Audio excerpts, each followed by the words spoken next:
Olá, sejam bem-vindos a mais uma análise aprofundada aqui no nosso espaço. Hoje a gente vai mergulhar em algo um pouquinho diferente, sabe? São trechos da transcrição de um sermão em vídeo de um canal do YouTube chamado Missionária. E o foco é uma passagem bem específica, 1 Samuel 21, verso 9. E tem uma ideia que o pregador desenvolve ali que é bem intrigante, a de memoriais espirituais. O jeito como ele chegou nesse tema, segundo o material que a gente analisou, foi até curioso, né? Ele estava lendo o Salmo 52 e achou o tom meio pesado, sabe? Agressivo até.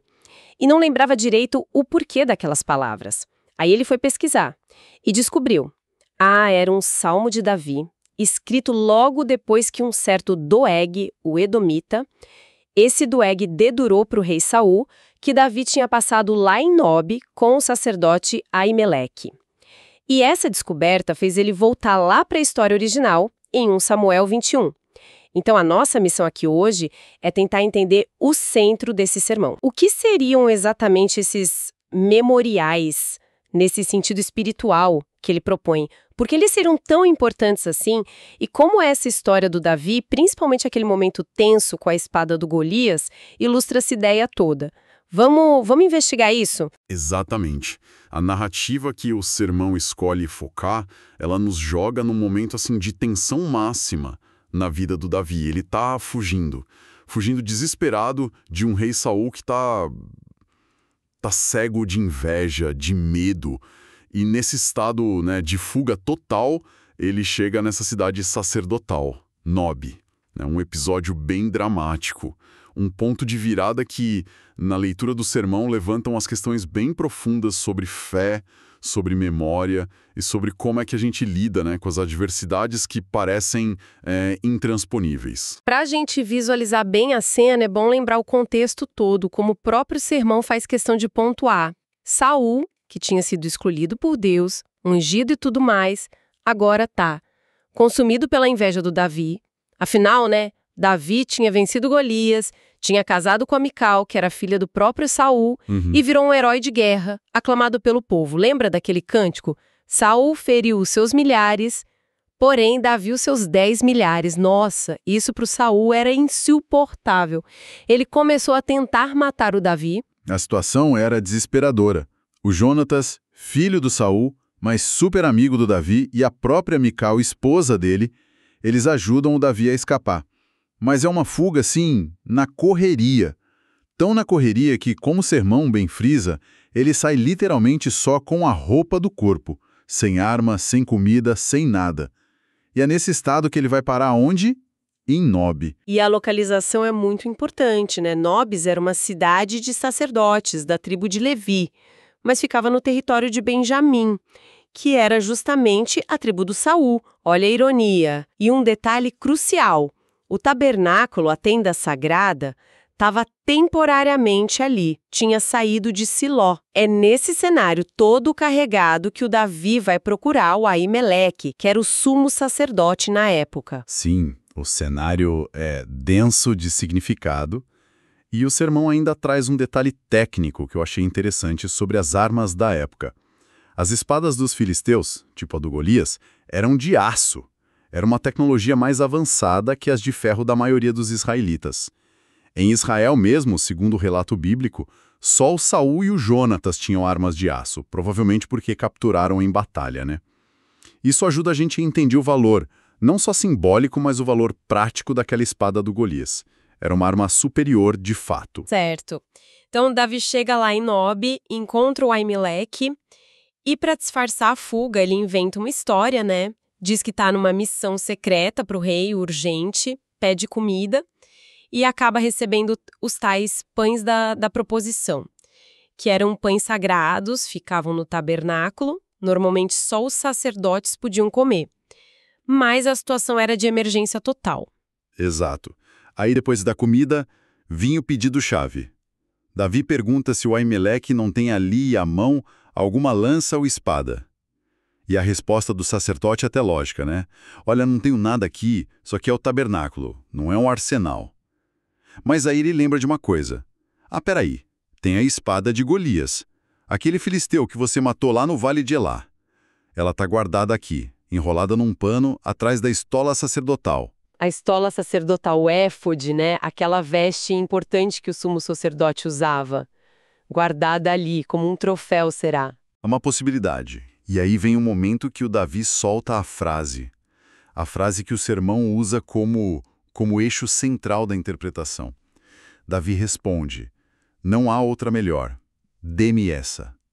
Pensa na força disso, né? O cara tá fugindo, desarmado, ele não pede qualquer espada, ele reconhece o valor único daquela espada ali. E por que ela estaria ali, guardada justo atrás do éfode? A análise do pregador sugere que não foi por acaso. A interpretação que ele dá é que, muito provavelmente, foi o próprio Davi quem consagrou aquela espada a Deus, depois da vitória sobre o Golias. Não para se gabar, não para glória própria, mas como um memorial. Isso, como um testemunho visível de que Deus tinha agido ali. O sermão até usa uma expressão. Diz que era um sinal do poder de Deus que faz meninos que temem a Deus vencerem os Golias. A ironia que o sermão destaca bem é tremenda. No momento de maior fraqueza, de maior vulnerabilidade, fugindo sem ter onde cair morto, basicamente, Davi reencontra justamente o símbolo da sua maior vitória, uma vitória que ele mesmo atribuiu a Deus. É nesse ponto que a análise fica fascinante mesmo. O sermão começa a desenvolver o que seria esse conceito de memorial. E a definição que ele traz vai muito além de uma lembrancinha, um souvenir, um objeto antigo guardado, sabe? Na visão do sermão, memoriais são as lembranças vivas, ativas, do agir de Deus na vida da pessoa. São os milagres, as vitórias, os livramentos que a pessoa experimentou. E para ilustrar, ele busca vários exemplos na Bíblia. Os altares que o Abraão construía, né? Cada vez que ele tinha um encontro marcante com Deus. As 12 pedras que o Josué mandou tirar do meio do Rio Jordão quando o povo atravessou a seco, para que as gerações futuras perguntassem o que significam essas pedras. A farinha e o azeite da viúva, lá na época do profeta Elias, que não acabaram durante a seca, os pães e peixes que Jesus multiplicou para alimentar a multidão, tudo isso é apresentado como memorial, como marcas da ação divina. E a lista que ele faz é bem ampla mesmo. Menciona até que o próprio profeta Samuel foi um memorial vivo para a mãe dele, a Ana. Lembrava a resposta da oração que ela fez desesperada por um filho. E no Novo Testamento ele vai até a manjedoura, onde Jesus nasceu, a cruz onde ele morreu, interpretando como memoriais centrais da fé cristã. Dentro desse quadro todo, a espada de Golias vira para o Davi um memorial. Nossa, poderosíssimo. Exato. Não era só um pedaço de metal útil para se defender. Era, nessa leitura, a prova física, tangível, de que Deus já tinha capacitado ele a vencer um inimigo que, humanamente falando, parecia invencível. Era a história de uma vitória passada, ali materializada na frente dele, justo na hora do maior aperto. Então o ponto-chave do sermão não é só o que são os memoriais, mas para que eles servem? Qual a função deles na prática? Precisamente. A argumentação central do sermão é que esses memoriais têm uma função ativa, vital, eu diria. Eles servem para quê? Para fortalecer a fé, para reacender a esperança, justamente nos momentos de maior dificuldade, quando parece que não tem mais saída. A ideia é, quando o Davi olhava para a espada, ele não via só o aço. Ele era quase que impulsionado a lembrar. Lembrar da fidelidade, do poder de Deus que já tinha agido por ele, era como se fosse um combustível para a fé dele ali no presente. Faz todo sentido. É como se a memória do que Deus já fez no passado desse força para a pessoa encarar o presente, né? Sim. E o sermão coloca isso em contraste direto com a ingratidão, com a murmuração. Sabe, aquela tendência de reclamar, de focar só no problema, no que está faltando. Essas atitudes são apresentadas como se fossem ferramentas que o inimigo espiritual usa para tentar apagar essas lembranças boas, apagar as bênçãos passadas. E com isso, claro, minar a esperança da pessoa. A frase do Davi, não há outra melhor, nossa, ela ganha uma dimensão simbólica muito forte aí.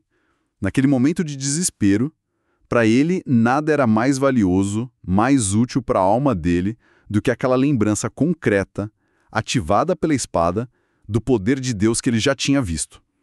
Era a melhor arma para ele naquele instante. E ele ia precisar muito dessa força interna, porque os problemas dele não acabaram ali em Nob, né? Longe disso. O sermão destaca que, logo depois de pegar a espada, ele enfrentou outros gigantes, talvez até piores que o Golias. Sim, a história bíblica continua, e é pesada. O primeiro gigante era o próprio rei Saul, claro, o perseguidor implacável. Depois vem a figura sinistra do Doeg, o Edomita. Ele estava lá no tabernáculo em Nob. O texto diz que ele estava detido perante o Senhor. Vai saber, cumprindo algum voto, alguma obrigação. E ele viu tudo. Viu Davi conversando com Aimeleque, viu Davi recebendo a espada e correu para contar para o Saul. E as consequências disso foram terríveis, né? Trágicas. Absolutamente trágicas. Saul, cego de raiva, mandou seus guardas matarem os sacerdotes de Nob, porque eles tinham ajudado Davi. Os soldados israelitas se recusaram. Não tiveram coragem de levantar a mão contra os sacerdotes do Senhor. Mas o Doeg, o Edomita, ele não teve escrúpulo nenhum. Ele mesmo foi lá e massacrou o Aimeleque e mais de 80 outros sacerdotes. E não só eles. Matou as famílias também. Homens, mulheres, crianças, até os animais da cidade. Uma carnificina total. Que coisa horrível. E o Davi se sentiu culpado por isso, né? Diretamente. Quando Abiatar, que foi o único filho do Aimeleque que conseguiu escapar, encontra o Davi e conta o que aconteceu, Davi diz com todas as letras: "Eu sabia naquele dia que Doeg ia contar tudo a Saul. Fui eu a causa da morte de todas as pessoas da casa de teu pai." Imagina o peso dessa culpa, somado ao medo da perseguição. Esse foi um gigante terrível para o Davi enfrentar. Além do Saul e dessa tragédia causada pelo Doeg, que outros desafios ele encarou logo depois? O sermão menciona que Davi ainda teve que lidar com o rei Aquis, lá da cidade filisteia de Gate. E olha a ironia, Gate era a cidade natal do Golias. Davi tentou se refugiar lá, mas foi reconhecido. Para conseguir escapar, ele teve que se fingir de louco. Uma situação humilhante. E depois disso ele foge para a caverna de Adulã, um lugar isolado. Viveu ali como um fugitivo, enfrentando a solidão, o medo, o desespero. Eram gigantes por fora e por dentro, né? E como que o memorial, a espada, entra nessa parte da história, na leitura do sermão? A interpretação que é oferecida é que aquele memorial físico, a espada, se tornou um recurso espiritual fundamental para o Davi. Para ele conseguir atravessar essas novas provações terríveis. A lembrança daquela vitória impossível contra o Golias, que era reativada pela presença física da espada, daria a ele a força para crer. Para crer que o mesmo Deus podia livrar ele de novo desses novos gigantes, da fúria do Saul, das consequências da tragédia em Nob, do perigo lá em Gate, da solidão na caverna. Quer dizer, a espada não era só para lutar fisicamente, mas era principalmente para fortalecer a fé dele por dentro. Exatamente. O sermão enfatiza muito isso, que existe uma batalha espiritual constante pela nossa memória. A ideia apresentada é que tem forças negativas tentando apagar, ou pelo menos diminuir o valor das experiências que a gente já teve com Deus. Para quê? Para roubar a fé, para roubar a esperança no presente. E Davi, quando ele valoriza a espada e diz não há outra melhor, ele estaria, nessa visão, resistindo ativamente a essa tentativa de apagar o passado divino. Ele estaria escolhendo se agarrar à prova concreta da fidelidade de Deus. E a tragédia de Nob, com todo aquele peso da culpa, tornava ainda mais crucial essa necessidade de se ancorar nas vitórias e na ajuda que Deus já tinha dado antes. Isso leva, então, para a aplicação mais pessoal que o sermão faz, né? Trazendo essa ideia de memorial para a vida de quem está ouvindo, para a nossa vida. Sim, o sermão faz essa ponte bem direta. A questão que ele coloca é: e nós? Quais seriam os nossos memoriais? A sugestão é que cada pessoa recebe de Deus os seus próprios memoriais. São marcos pessoais, sabe? Da ação divina na vida de cada um. E que tipo de coisa poderia ser esses memoriais pessoais? O que ele sugere? O pregador dá vários exemplos. Pode ser o dia da conversão à fé. Ele descreve isso como um momento super marcante, inesquecível. Especialmente para quem se converte já adulto, né? Pode ser a experiência do batismo, Pode ser a primeira vez que a pessoa sentiu que Deus a usou de um jeito significativo, sabe? Sentiu que Deus agiu através dela. Ele até conta uma história pessoal bem forte sobre isso, né? Sim. Ele relata uma experiência lá do começo da caminhada de fé dele. Ele estava na casa de uma senhora, orando por um rapaz, e de repente o rapaz começou a ter um comportamento muito estranho, que ele interpretou na hora como uma possessão demoníaca. Ele era novo na fé, não sabia direito o que fazer, não tinha nem como ligar para o pastor, era antes da época de celular para todo mundo, mas ele lembrou de uma promessa da Bíblia. Em meu nome expulsarão demônios. Então ele orou com base naquilo ali e viu o rapaz ser liberto. Aquela experiência virou um memorial poderosíssimo para ele, uma prova pessoal da autoridade que é dada aos que creem. Além dessas experiências mais, digamos, dramáticas, que outros exemplos ele dá de memoriais? Coisas mais do dia a dia, talvez? Sim, coisas talvez mais cotidianas, mas que podem ser igualmente significativas. Uma oração específica que foi claramente respondida, uma palavra, uma direção que a pessoa recebeu num momento de dúvida crucial, talvez até um lugar físico que tenha um significado especial, a igreja onde a pessoa teve um encontro forte com Deus ou onde recebeu uma ajuda que mudou tudo. São marcos pessoais da jornada da fé. E o sermão também fala da importância de não deixar essas memórias se perderem, né? De registrar de alguma forma. Exatamente. Assim como Davi fez quando escreveu os Salmos. O sermão até sugere que muitos deles, como o 52, que fala do Doeg, o 57, que ele teria escrito na caverna, o 54, quando o traíram, o 34, depois de se fingir de louco, que muitos desses salmos foram escritos durante essa fuga, transformando as lutas, os medos, os livramentos em memoriais escritos. Da mesma forma, ele sugere que as pessoas poderiam registrar suas próprias experiências, ter um diário espiritual, anotar as respostas de oração, os momentos em que sentiu a mão de Deus. O objetivo é ter um registro, algo para consultar depois, para reavivar a memória. É interessante essa ideia de registrar para não esquecer. Mas é muito importante deixar claro, né, como o próprio sermão faz questão de dizer. Esses memoriais não têm poder mágico neles mesmos, certo? Fundamental. O sermão é bem claro quanto a isso. Não se trata de amuleto, de talismã. A espada de Golias não era mágica. Os memoriais, sejam eles objetos, lembranças, registros, o que for, eles são ferramentas para a memória. O propósito deles é reavivar a fé, reavivar a gratidão, a esperança, principalmente quando a pessoa está no meio da dificuldade. A perspectiva apresentada é que Deus dá esses memoriais como presentes individuais.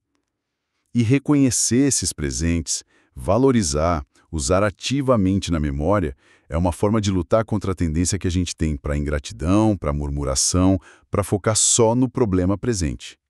E a própria Bíblia é apresentada como um grande memorial coletivo, então, nesse sentido. Sim, o sermão descreve a Bíblia assim, como um grande registro das ações de Deus ao longo da história, cheia de promessas, cheia de exemplos de fé, uma espécie de carta de amor de Deus, como diz o pregador, que pode ser consultada todo dia, mas especialmente na hora da prova, para lembrar quem Deus é e o que Ele pode fazer.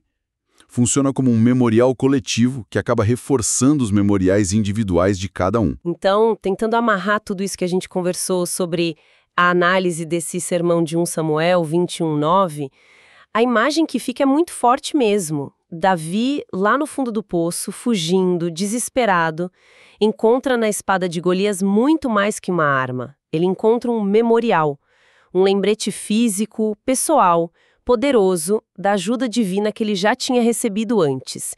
E esse memorial se torna essencial, segundo essa interpretação, para ele conseguir encarar os gigantes que ainda viriam. Aquela frase dele, dita naquele contexto de vulnerabilidade total, não há outra melhor, nossa, ela realmente ecoa, né? Naquele momento, para a alma dele, nada superava o valor daquela lembrança concreta do poder de Deus. Exato. E isso, claro, acaba direcionando a reflexão para quem está ouvindo a gente. Refletir sobre os próprios memoriais, seguindo a lógica que o sermão apresenta. Não seria só um exercício de nostalgia, sabe? De olhar para o passado com saudade. Seria uma prática espiritual ativa, intencional. é apresentado quase como uma estratégia para fortalecer a fé contra a negatividade, contra o desânimo, contra aquela sensação que às vezes bate, paralisante, de que não vale a pena continuar, de que os problemas são grandes demais. É uma perspectiva bem interessante sobre como a gente pode lidar com as nossas memórias e com as dificuldades que aparecem. Sem dúvida. E deixa no ar, eu acho, uma questão importante para quem nos acompanha poder pensar a respeito. Que objeto, sabe? Que lembrança específica? Que experiência vivida? Talvez até um registro antigo esquecido numa gaveta. Que pequena espada de Golias pessoal poderia funcionar como um poderoso memorial individual, justo naqueles momentos em que os desafios da vida parecem gigantescos, intransponíveis, e a esperança parece querer sumir. O que será que, ao ser lembrado, poderia trazer de volta para dentro da gente a força daquela frase? Não há outra melhor. Fica aí a reflexão.